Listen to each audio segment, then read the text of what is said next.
Install Android 11 on Moto E2020 via LineageOS 18.1. Please check the description for important notes and all the download links. First download ROM and GApps packages, then transfer the downloaded files to the phone storage. Link is in the description below. Step 2. Boot your device into TWRP recovery.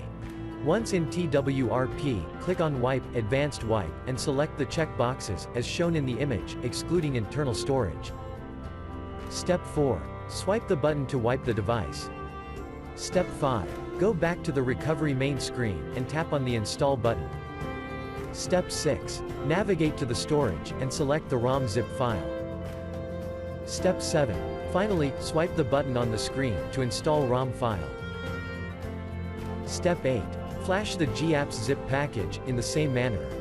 Step 9. After GApps flashing completes, select Wipe Cache and dalvik from bottom left side of screen, and swipe to wipe.